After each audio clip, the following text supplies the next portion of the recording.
Welcome back, masters. Thank you all for tuning in. This will be a quick video analysis on two major pairs, USD CAD and Pound CAD.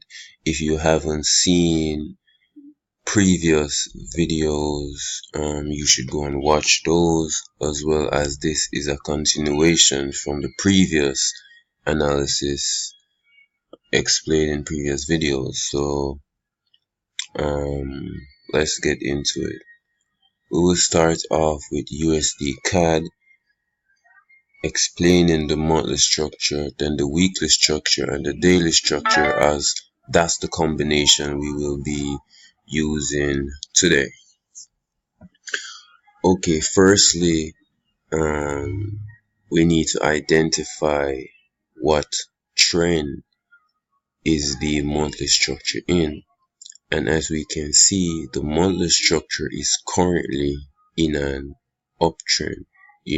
This area is what is of significance to us at this moment. As we can see, structure departed from the demand zone,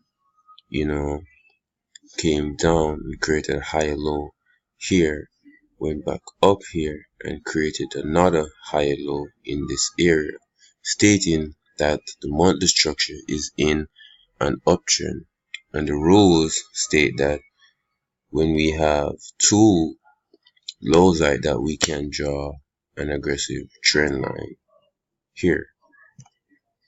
So that is the monthly trend, and the monthly trend is up.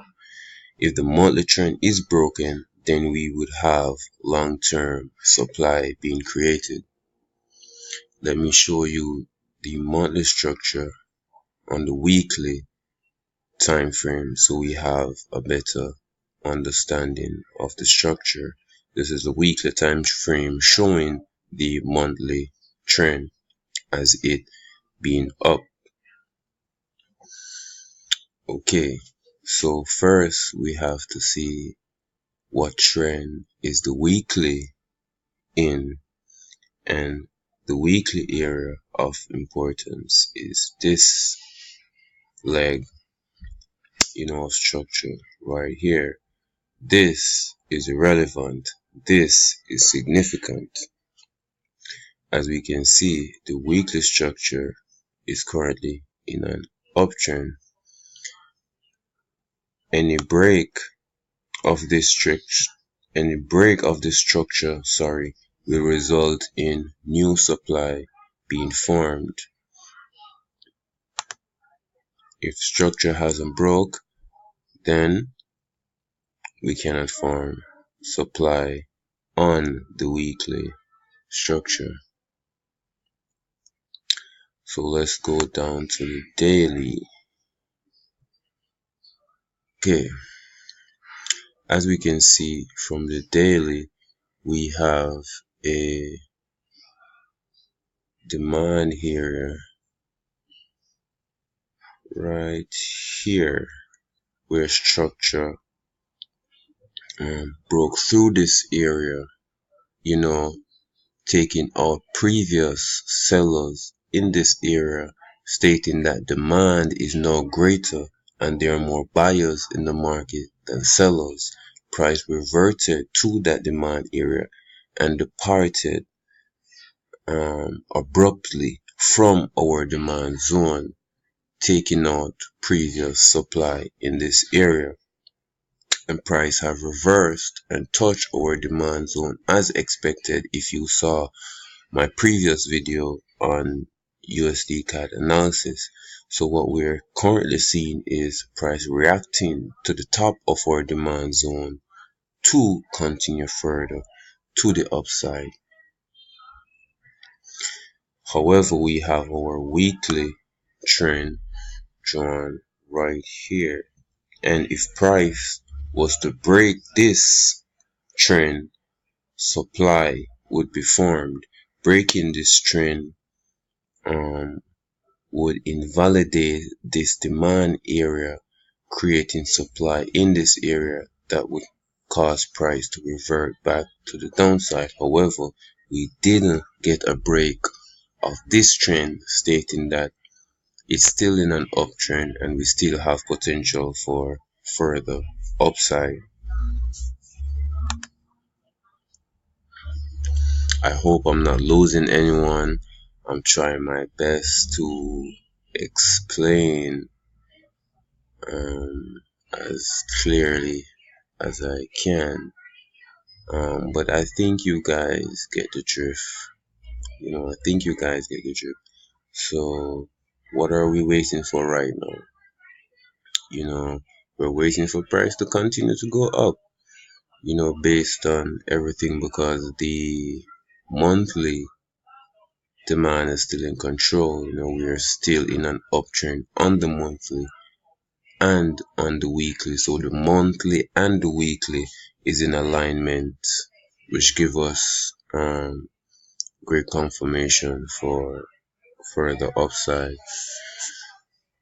Okay, so I think that's it for USD CAD. Let's dive into pound CAD. So let's break down the monthly structure.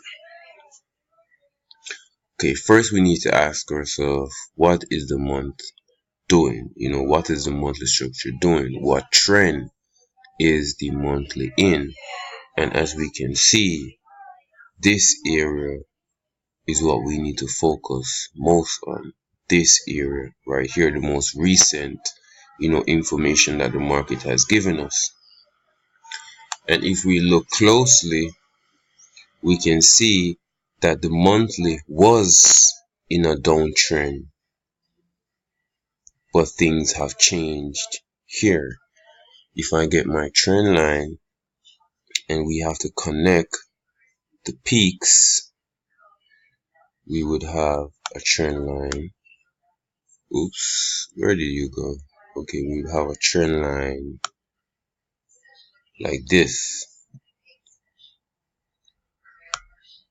There we go. That would be our trend line. And what we can see in this area is the trend line being broken. And what did I say when I was explaining US CAD about a trend line being broken? What demand is being created. It wasn't a downtrend, or downtrend has been broken, which initiates demand being created in this area.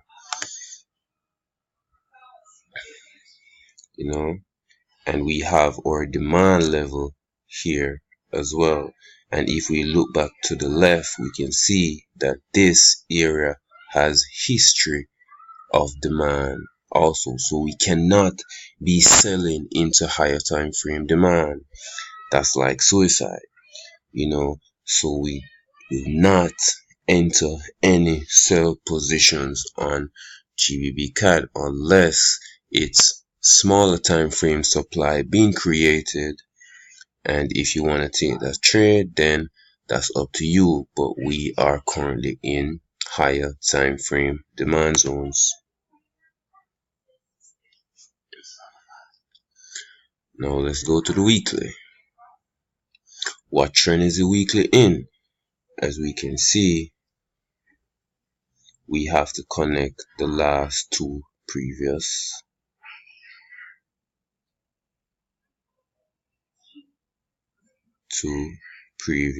higher lows. Rule states we can draw a trend line there. There we go. And if this trend line is being broken, then supply would be formed. But as we can see, it is respecting our trend line. So the weekly is also in an uptrend. Let's go to the daily.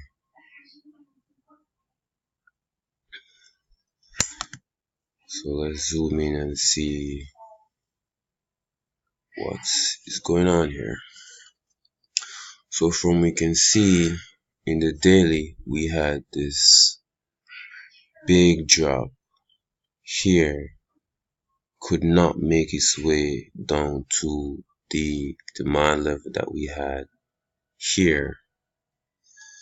price broke through the trend, creating more demand in this area and continued to the upside. Sorry. But the monthly oops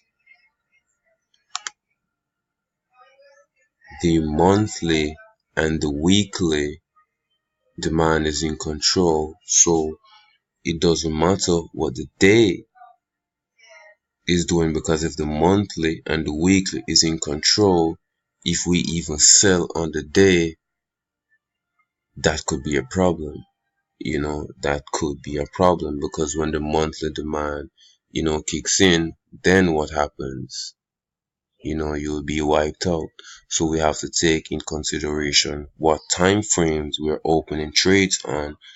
Smaller time frame supply would have smaller rewards. Larger time frame demand would have larger rewards. So we have to take in consideration the time frames we are using to open trades, and the time frames we are used to stating our trends and so forth. So yes, so that's basically it for pound CAD and USD CAD. Didn't want to make this video too long. I hope you guys took something from this segment. I hope you guys have successful trades. Thank you all for watching. I appreciate you guys so much, and I'll see you guys next time.